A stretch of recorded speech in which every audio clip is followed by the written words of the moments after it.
একদিন নিমাই শ্রীবাসের মুখে কৃষ্ণলীলা শুনতে শুনতে বললেন, এসো একদিন অঙ্ক বন্ধন করে সেজে গুজে কৃষ্ণলীলা রস আস্বাদন করা যাক। ভক্তগণ জিজ্ঞাসা করলেন, সে কি রূপ? নিমাই বললেন, তোমরা সমুদয় কৃষ্ণলীলার সজ্জা প্রস্তুত করো, তারপর কিরূপ করতে হবে তা দেখা যাবে। বুদ্ধিমন্ত খান কায়স্থ জমিদার ও সদাশিব কবিরাজ প্রভুর বড় প্রিয়। এই দুজনের উপর সজ্জা প্রস্তুতের ভার হলো। এই লীলার স্থান প্রভু আপনি নির্দেশ করে বললেন যে তার মেষ চন্দ্রশেখর আচার্যের বাড়িতে যাত্রা হবে। তার মাসির বাড়ি সাব্যস্ত হওয়ার কারণ বোধ হয় এই যে সেখানে শ্রীমতী বিষ্ণুপ্রিয়া যেতে পারবেন। সেখানে কি হবে সকলে আগ্রহ করে জিজ্ঞাসা করতে লাগলেন। তাতে প্রভু বললেন, আমি সেখানে রমণীর বেশ ধরে নৃত্য করব। এরপর শ্রী অদ্বৈতের দিকে চেয়ে তিনি শিবাবতার এরূপ ইঙ্গিত করে মনে মনে হেসে বলছেন, কিন্তু আমি এরূপ রূপবতীর রূপ ধরব যে ব্যক্তি জিতেন্দ্রিয় তিনি ব্যতীত আর কেউ সেখানে যেতে পারবেন না। এর তাৎপর্য এই যে মহাদেব মোহিনী মূর্তি দেখে উন্মত্ত হয়েছিলেন, আর অদ্বৈত স্বয়ং মহাদেব। এতে শ্রী অদ্বৈত প্রভু রহস্য করছেন এ কথা এরূপে না নিয়ে একটু দুঃখিত হয়ে বললেন, তবে আর আমার যাওয়া হবে না, আমি জিতেন্দ্রিয়, এ গৌরব আমার নেই। এই কথা শুনে শ্রীবাসও বললেন, আমারও ওই কথা।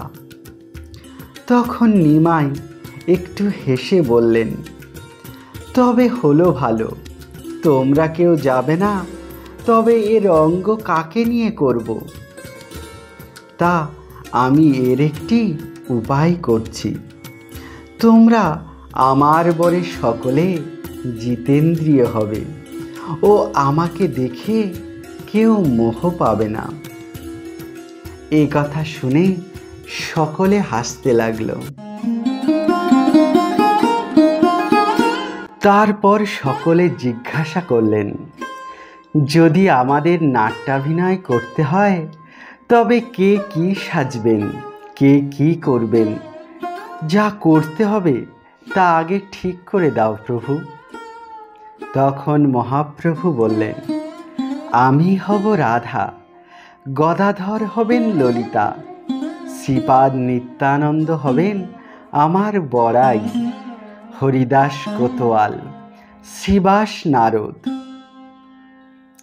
তখন অদ্বৈত করজোড়ে বললেন, আমার প্রতি কি আজ্ঞা হয়? গৌরাঙ্গ সুন্দর বললেন, সকলই তুমি, তোমাকে আর কি বেছে দেব? তুমি হবে শ্রীকৃষ্ণ। এতে সকলে প্রভুকে বললেন, কে কি বলবে, কে কি করবে, সমুদয় বলে দাও। প্রভু বললেন, তা বলে দিতে হবে না, সময় হলে যার যা করতে হবে, কি বলতে হবে, আপনিই স্ফুরিত হবে। সুতরাং কি যে কাণ্ড হবে তা কেউ কিছু বুঝতে পারলেন না। এ সমুদয় কথা স্থির হলে সকলে উৎসাহের সাথে দ্রব্যাদি আহরণ করতে লাগলেন। শাড়ি, শঙ্খ, কাচলি, গোফ, দাড়ি প্রভৃতি নানাবিধ সজ্জা প্রস্তুত করা হলো। চন্দ্রশেখরের বাড়িতে বুদ্ধিমন্ত খান তখন বড় বড় চান্দোয়া খাটালেন। বসবার শয্যা পাতলেন, দ্বীপের শয্যা প্রস্তুত হলো। সন্ধ্যা হলে সমুদয় ভক্তগণ উপস্থিত হলেন, আর তাদের বাড়ির স্ত্রীলোক সকলে চললেন। সচিমাতা বিষ্ণুপ্রিয়াকে সঙ্গে করে চললেন, মালিনী ভগিনীগণকে নিয়ে চললেন, মুরারির স্ত্রী আসলেন। এই রূপে বাড়ির অভ্যন্তর স্ত্রীলোকে ভরে গেল। সকলে প্রবেশ করলে ঘরে কপাট পড়ল। এখন কে কি ভারপ্রাপ্ত হলেন তা বলছি।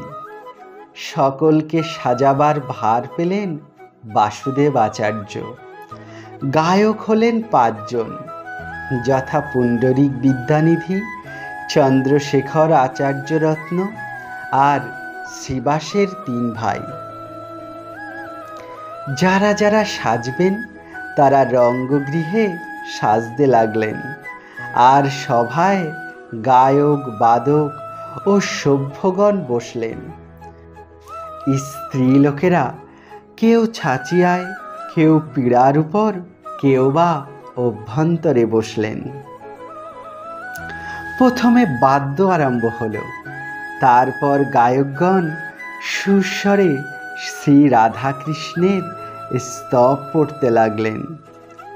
এই সমুদয় শ্লোক পাঠ হলে সকলে আনন্দে হরি হরি বল বলে ধ্বনি দিয়ে উঠলেন।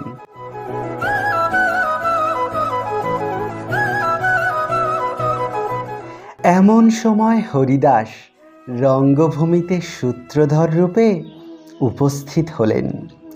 হরিদাসের মুখে মস্ত গোঁফ, কাঁধে লাঠি, 2 হাতে কুন্দ, মল্লিকা প্রভৃতি ফুল, নয়ন জলে বদন ভেসে যাচ্ছে। তিনি এসে সেই পুষ্প দিয়ে রঙ্গস্থলকে শ্লোক পড়ে পূজা করলেন, আর প্রণাম করে বললেন, হে রঙ্গভূমি, আজ তুমি বৃন্দাবন হও। পূজা সমাপ্ত হলে হরিদাস সভ্যগণকে বলছেন, আজ আমি ব্রহ্মার নিকটে গিয়েছিলাম, দেখি সেখানে শ্রীল নারদ মুনি বসে আছেন। আমি ব্রহ্মাকে প্রণাম করলে নারদ আমাকে একটি আজ্ঞা করলেন। তিনি বললেন যে শ্রীকৃষ্ণের লীলা দর্শনের স্বাদ তার বহুদিন হতে আছে। তারপর নাটকাকারে তাকে সেই লীলা দেখাতে আমাকে আজ্ঞা করলেন। আমি এখন কিরূপে নারদের আজ্ঞা পালন করব তাই ভাবছি। এই বলে হরিদাস মুখ তুলে দেখেন তার পারিপার্শ্বিক তার সামনে দাঁড়িয়ে আছেন। তখন হরিদাস তার পারিপার্শ্বিক মুকুন্দকে সম্বোধন করে বলছেন, নারদের আজ্ঞা শুনলে তো, এখন তার উদ্বেগ করো। এরপর তারা নিজেদের ভিতরে কৃষ্ণ লীলার বিষয়ে আলোচনা করতে লাগলেন। এমন সময় নারদ আসলেন। শ্রী নারদকে আসতে দেখে সূত্রধর হরিদাস ও পারিপার্শ্বিক মুকুন্দ উভয়ে শীঘ্র শীঘ্র কন্যাগণকে আনবার জন্য রঙ্গস্থল পরিত্যাগ করলেন। নারদ রঙ্গস্থলে বীণাযন্ত্র হাতে নিয়ে কৃষ্ণ মঙ্গল গীত গাইতে গাইতে আসলেন। তার সঙ্গে স্নাতক শুক্লম্বর। এখন যেরূপ যাত্রায় নারদের বেশ দেখা যায়, নারদের সেই বেশ। নারদকে দেখে সকলে অবাক হলেন। তার কারণ নারদ যে শ্রীবাস এটা সকলে জানেন, কিন্তু শ্রীবাসকে কেউ চিনতে পারছেন না। এখানে একটি নিগূঢ় রহস্যের কথা প্রকাশ করা দরকার। এই যে নাটক অভিনয় হচ্ছে, এই যে সভ্যগণ সব ভুলে নাটক অভিনয় করছেন, তারা এখন সব ভুলে গিয়েছেন। রঙ্গভূমিতে যারা এসে অভিনয় করছেন, তারা আসবার পূর্বে নিজেদেরকে ভুলে গিয়েছেন। শ্রীবাস আর এখন শ্রীবাস নেই, প্রকৃতই নারদ ভাবছেন নিজেকে। এই যে সকলে নাটক অভিনয় করছেন, এদেরও কথা ও কাজ পূর্ব থেকে কাউকে শিক্ষা দেওয়া হয়নি। সকলেই উপস্থিত মতো কার্য করছেন ও তার সঙ্গতি রেখে কথা বলছেন। শ্রীবাস যখন নারদ রূপ ধরে আসলেন, তখন সচিমাতা বিস্মিত হয়ে তার স্ত্রী মালিনীকে জিজ্ঞাসা করছেন, এই কি তোমার পণ্ডিত? তাতে মালিনী বললেন, শুনছি বটে, কিন্তু চিনতে পাচ্ছি না। প্রকৃত কথা, তখন যারা রঙ্গভূমিতে উপস্থিত আছেন, তাদের দেহে অন্যে প্রবেশ করায় তাদের আকার একেবারে পরিবর্তিত হয়ে গিয়েছে। এরপরে ব্রজবাসিনী রূপে গদাধর আর সকলের সঙ্গে প্রবেশ করলেন। তারা গোয়ালার মেয়ে গোপেশ্বরের পূজা দিতে যাচ্ছেন। এমন সময় সামনে নারদকে দেখে জিজ্ঞাসা করলেন, ঠাকুর, আপনি কে? নারদ বললেন, আমি কৃষ্ণের দাস নারদ। তখন সকলে নারদকে প্রণাম করলেন। গোপিনী রূপধারী গদাধর বললেন, ঠাকুর, আমি কিরূপে শ্রীকৃষ্ণ, যিনি গৌরচন্দ্র রূপে নবদ্বীপে উদয় হয়েছেন, তার চরণ পাব? এই বলে কেঁদে নারদের চরণে পতিত হলেন।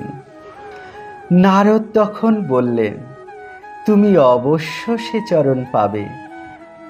প্রত্যহ সুরধ্বনিতে স্নান করো। তুমি বৃন্দাবনের গোপী, অবশ্যই নৃত্য করতে পারো। একবার আমাদেরকে তোমাদের নৃত্যকলা দর্শন করাও। গদাধরের রূপের অবধি নেই। যেই শ্রী গৌরচরণ কিরূপে পাব বলে নারদের চরণে পড়েছেন, অমনি প্রেমে বিভোর হয়েছেন। গদাধরের চাঁদ মুখ নয়ন জলে ভাসছে। তখন সুপ্রভা সখীর অঙ্গে ভর দিয়ে মৃদঙ্গ মন্দিরার সহিত তিনি মধুর নৃত্য করতে লাগলেন। এই সময় হরিদাস কাঁধে লাঠি নিয়ে গোপ মোড়াতে মোড়াতে সমস্ত আঙিনা জুড়ে ঘুরে ঘুরে নেচে বেড়াতে লাগলেন। অট্ট অট্ট হাসি করছেন আর বলছেন, দিন গেল কৃষ্ণ ভজ, এমন ঠাকুর আর পাবে না। সভ্যগণ হরিদাসের মুখে শুনছেন কৃষ্ণ ভজ, আর শ্রীকৃষ্ণ ভজনের ফলস্বরূপ শ্রী গদাধরকে দেখছেন ও তার মধুর নৃত্য দর্শন করছেন। এমন সময় সুপ্রভা সখী গদাধরকে বললেন, সখী, সময় গেল, পূজায় যাবে না? তখন সকলে শ্রী নারদকে প্রণাম করে বললেন, ঠাকুর, অনুমতি করো, আমরা যাই। এরপরে সমস্ত গোপিনীরা প্রস্থান করলে স্নাতক বললেন, এরা তো সকলে বৃন্দাবনে চলে গেলেন। চলুন ঠাকুর, আমরাও সেখানে যাই, গিয়ে শ্রীকৃষ্ণ রহস্য দেখি গে। নারদ বললেন, চলো বৃন্দাবনে যাই, আমি পথ দেখতে পাচ্ছি না। এসো, তুমি আমাকে পথ দেখিয়ে নিয়ে যাও। প্রকৃতই নারদ নয়ন জলে ভাসছেন, আর সেই নয়ন জলে কিছু দেখতেও পাচ্ছেন না। নারদের তখন কৌতুক ভাব নেই, তিনি অতি গম্ভীর ও প্রেমে চঞ্চল হয় তার মুখের শোভা অপরূপ রূপ ধারণ করেছে। নারদ আনন্দের হিল্লোলে ভাসতে ভাসতে বলছেন, বৃন্দাবনে যাব বলে আমার অন্তরে আনন্দ হচ্ছে না। বৃন্দাবন শ্রীকৃষ্ণের নিজের স্থান, সেখানে বৃক্ষ লতা পর্যন্ত আনন্দে ভাসছে। আমার পিতা ব্রহ্মা স্বয়ং ঈশ্বর, তিনি শ্রীকৃষ্ণের নিকটে বৃন্দাবনে একটু স্থান চেয়ে বলেছিলেন, হে প্রভু, আমাকে বৃন্দাবনে তুমি একটি অতি ক্ষুদ্র তৃণ করো। আমি যদি বৃন্দাবনে ক্ষুদ্র লতা পাতা হই, তবে সেই গোপীগণের পদরজ সর্বদা পড়বে। এমন সময় নেপথ্যে শ্রী বৃন্দাবনে শ্রীকৃষ্ণের মুরলী রব হলো। এই যে মুরলী রব হলো, এতে যেন শুধু উপস্থিত গণই নন, সমস্ত নবদ্বীপবাসী, এমনকি যেন ত্রিভুবন মোহিত হয়ে গেল। সেই রব শুনে সকলের অঙ্গ শীতল হলো, সুখে যেন প্রাণ এলিয়ে পড়ল। নারদ তাই শুনে বলছেন, ওই শোনো শোনো, তান তরঙ্গ, শ্রীকৃষ্ণের মধুর মুরলী ধ্বনি হচ্ছে। এই মুরলী ধ্বনি শুনে কুলবতীগণের পতির অগ্রে নিবিবন্ধন খসে গেল। আমি এখন কি করি? অনুমানে বোধহয় শ্রীকৃষ্ণ আসছেন, কারণ শ্রী অঙ্গ গন্ধে আমার নাসিকা মোহিত হয়েছে। চলো একটু দূরে যাই, নতুবা সংজ্ঞাহারা হয়ে পড়ব, তখন আর কিছুই দেখতে পাবো না।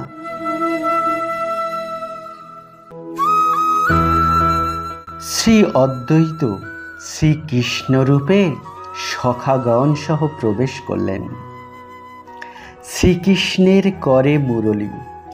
অদ্বৈতের বয়স যদিও 50-এর ঊর্ধ্বে, কিন্তু এখন তাকে 15 বছর বয়স্ক বালক বলে বোধ হচ্ছে। এখন শ্রী অদ্বৈতের হৃদয়ে শ্রীকৃষ্ণ স্বয়ং প্রবেশ করেছেন, আর তাতে অদ্বৈতকে ঠিক কৃষ্ণের ন্যায় বোধ হচ্ছে, ও তার রূপ মাধুরী দেখে সকলের নয়ন শীতল হচ্ছে। শ্রীকৃষ্ণ প্রবেশ করলে স্ত্রীলোকে উলুধ্বনি ও সভ্যগণ হরিধ্বনি করে উঠলেন, আর সকলেই শ্রীকৃষ্ণের রূপ, হাব ভাব ভঙ্গি দর্শন করতে লাগলেন। শ্রীকৃষ্ণ তার সখাগণ সুবল, শ্রীদাম ও মধুমঙ্গলের সঙ্গে নানা হাস্য পরিহাস করতে লাগলেন। এরপর ধীরে ধীরে শ্রীমান পণ্ডিত আগে মশাল ধরে, পশ্চাতে বড়াই ও সখীগণের সহিত শ্রী রাধার প্রবেশ হল।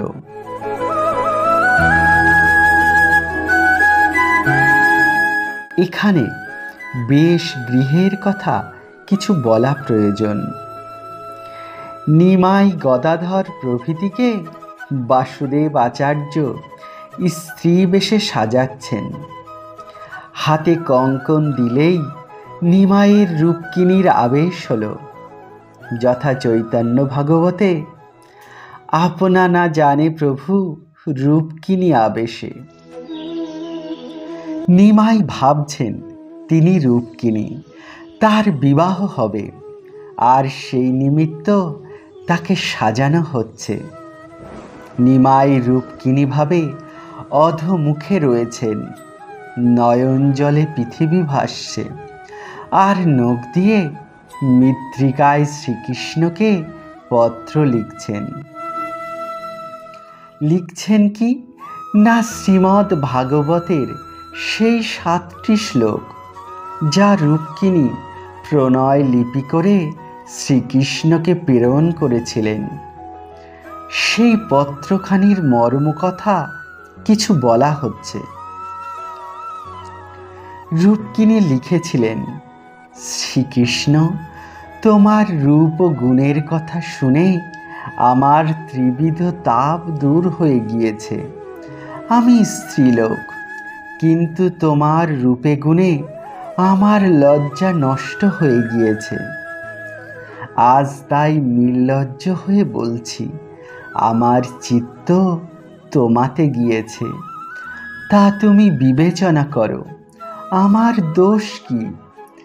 এ জগতে এমন কোন রূপবতী আছে যে তোমার কথা স্মরণ করে লজ্জা ও ধর্মকে জলাঞ্জলি না দেয়? অতএব আমার ধৃষ্টতা ক্ষমা করো, করে আমাকে তোমার রাঙা চরণে স্থান দাও। রূপকিনী অর্থাৎ গৌরাঙ্গ সুন্দর অবনত মুখে নখ দিয়ে শ্রী ভাগবতের এই 7টি শ্লোক লিখছেন, আর প্রেমানন্দ ধারায় সেই লেখা মুছে যাচ্ছে। তিনি আবার লিখছেন, ভাবছেন যে বিপ্র দ্বারা সেই পত্র শ্রীকৃষ্ণকে পাঠাবেন, সে সামনে মস্তক অবনত করে পত্র লিখছেন, আর কল্পিত বিপ্রকে সম্বোধন করে বলছেন, বিপ্র, তুমি শীঘ্র শ্রীকৃষ্ণের কাছে এই পত্র নিয়ে যাও। তুমি কৃষ্ণের রাঙা পায় আমার অবস্থা ভালো করে বলো যে আমার প্রকৃত অবস্থা পত্রে লিখতে পারলাম না। বিপ্র, তুমি আমার হয়ে সমুদয় বলো। বেশ গৃহে এই রঙ্গ হচ্ছে, আর সকলে দাঁড়িয়ে তা দেখছেন। বেশ সমাপ্ত হলে নিমাইয়ের ভাব পরিবর্তন হলো। তখন শ্রীমতী রাধার ভাব হলো, আর সেইভাবে রঙ্গস্থলে প্রবেশ করলেন। পূর্বেই বলা হয়েছে যে যখন নিমাই রাধাভাবে সখীর সঙ্গে প্রবেশ করলেন, তখন শ্রীমান পণ্ডিত আগে দেউটি অর্থাৎ মশাল ধরে আসলেন। নিমাই শ্রী রাধিকা হয়েছেন গদাধর ললিতা ও নিত্যানন্দ বড়াই। আরও 2-4 জন গোপবালিকার বেশ ধরেছেন। শ্রী নিমাই প্রকৃতই ভ্রমণমোহিনী রূপ ধারণ করেছেন। তিনি যে পুরুষ তার কিছুমাত্র লক্ষণ তার শরীরে নেই। সেই রূপ দেখে কি স্ত্রী কি পুরুষ সকলেই মোহিত হলেন। যথা চৈতন্যমঙ্গলে বলা হয়েছে, পট্ট বসন পরে নূপুর চরণ তলে মুঠে পাই ক্ষীণ মাজাখানি, রূপে ত্রিজগৎ মোহে উপমা দিবার কাহে, গোপী বেশ ঠাকুর আপনি। গদাধরের রূপও অনুরূপ। নিমাই রূপসী হয়েছেন। শুধু তাই নয়, তিনি যে নিমাই এটা কারও লক্ষ্য করবার ক্ষমতা নেই। শচী মাতাও চিনতে পারছেন না। নিমাই বলেছিলেন, আমাকে দর্শন করলে তোমাদের মোহ হবে। তাই হলো। সকলে সংজ্ঞা লাভ করে আনন্দে কলরব অর্থাৎ উলু, শঙ্খ ও হরিধ্বনি করে উঠলেন। শ্রী রাধা প্রবেশ করলে মধুমঙ্গল শ্রীকৃষ্ণকে সম্বোধন করে বলছেন, চলো যাই, আমরা কুঞ্জের আড়ালে একটু লুকিয়ে দেখি গোপবালিকাগণ কি করে। শ্রী রাধারানী তার সখীগণ ও বড়াই বুড়ির সাথে নানান রকমারি আলাপ ও রঙ্গ করতে করতে কুসুম চয়ন করতে লাগলেন। এর কিছুক্ষণ পরে শ্রীকৃষ্ণ সখাগণ সহ প্রবেশ করলেন। আর এক অপার্থিব দিব্য প্রেম তরঙ্গ প্রবাহিত হতে লাগল তাদের অভিনয়ের মধ্য দিয়ে। এইভাবে এক দিব্য লীলা শেষ হলো, আর সকলে প্রকৃতিস্থ হলেন। পরিশেষে নিমাই শ্রী ভগবতী ভাবে দেবগৃহে প্রবেশ করে বিষ্ণু খট্টায় উঠলেন। বিষ্ণু খট্টায় বসে হরিদাসকে শিশুর ন্যায় কোলে উঠিয়ে নিলেন। ভক্তগণ দেখছেন যে শ্রী ভগবতী বিষ্ণু খট্টায় বসে, আর তার কোলে শ্রী হরিদাস নিশ্চেষ্ট হয়ে শুয়ে আছেন। তখন সকলে ভক্তিভাবে ভগবতীর স্তব করতে লাগলেন। সে কিরূপভাবে? না যেরূপে গোপীগণ শ্রীকৃষ্ণকে পাওয়ার নিমিত্ত শ্রী বৃন্দাবনে ভগবতীর স্তব করেছিলেন। সকলে বলতে লাগলেন, জননী কৃষ্ণ প্রেম দাও। এই রূপ স্তব করতে করতে সকলেই বিহ্বল হলেন, নিজে নিজেকে ভুলে গেলেন। ভুলে গিয়ে নিজেদেরকে অতি শিশু বালক ভাবতে লাগলেন, আর ভাবতে লাগলেন যে যিনি বিষ্ণু খট্টায় বসে আছেন তিনি ভগবতী এবং তাদের সকলেরই গর্ভধারী জননী। হরিদাসের বয়স্ক্রম যখন 6 মাস, তখন তার মাতা পতির সহগামিনী হয়ে চিতায় প্রাণত্যাগ করেন। তার স্তনদুগ্ধ পানের স্বাদ মেটে নাই। এখন মাতার কল্পে স্তন দুগ্ধের জন্য প্রাচীন লোভের উদয় হলো। তখন তিনি স্তন খুঁজতে লাগলেন। এদিকে অন্যান্য ভক্তগণ হরিদাসের সেই ভাব দেখে জননীকে ঘিরে ফেললেন। তখন স্তব ছেড়ে দিয়ে শিশুগণ জননী অন্যমনস্ক হলে যেরূপ রোদন করে, সেই রূপ সকলে মা মা বলে রোদন করতে লাগলেন। কেউ বা কোলে যাবেন বলে বিষ্ণু খট্টায় উঠতে যাচ্ছেন, কেউ বা কোলে নে বলে জননীর হাত, কেউ বা পা, কেউ বা অঞ্চল ধরে টানতে লাগলেন। কেউ বা হরিদাসকে কোল হতে নামিয়ে নিজে উঠবার চেষ্টা করতে লাগলেন। কেউ বা গীত গাইছেন, কেউ বা নৃত্য করছেন। যেমন চৈতন্য ভাগবতে বলা হয়েছে, মাতৃভাবে বিশ্বম্বর সবারে ধরিয়া স্তন পান করান পরম স্নিগ্ধ হইয়া। স্তন পান করে সকলে স্নিগ্ধ হলেন। তখন নাটক লীলা শেষ হলো, সকলে একে একে বাড়ি চললেন। চন্দ্রশেখরের বাড়ি নিমাই যে অদ্ভুত শক্তি প্রকাশ করলেন, তা সকলে বাড়ি ত্যাগ করে গমন করলেও সেখানে তা জ্যোতির্ময় আকারে জ্বলতে লাগলো। ওই তেজ 7 দিন ছিল।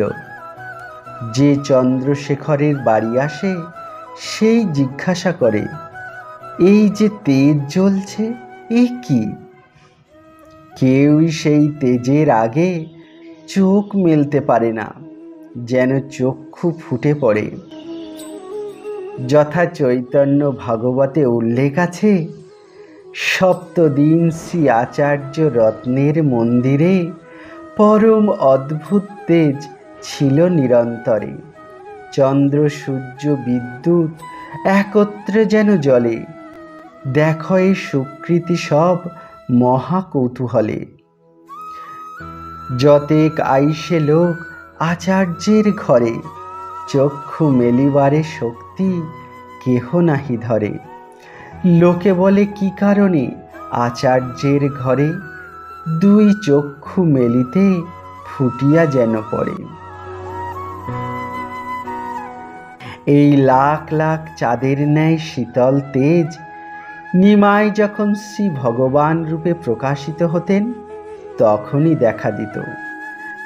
তিনি অপ্রকাশ হলেও সে তেজ কিছুকাল সেই স্থানে থাকত। চন্দ্রশেখরের বাড়ি সারা নিশি অধিক পরিমাণে সেই হরিদ্রা শ্বেতবর্ণ তেজ নির্গত হয়, সেটা অমনিই রয়ে যায়। আর যদিও নিমাই সেই স্থান ছাড়লে প্রতি মুহূর্তে ওই তেজ ক্ষয় হচ্ছিল, তবুও সমুদয় ক্ষয় হতে 7 দিন লেগে গিয়েছিল। জয় নিতাই।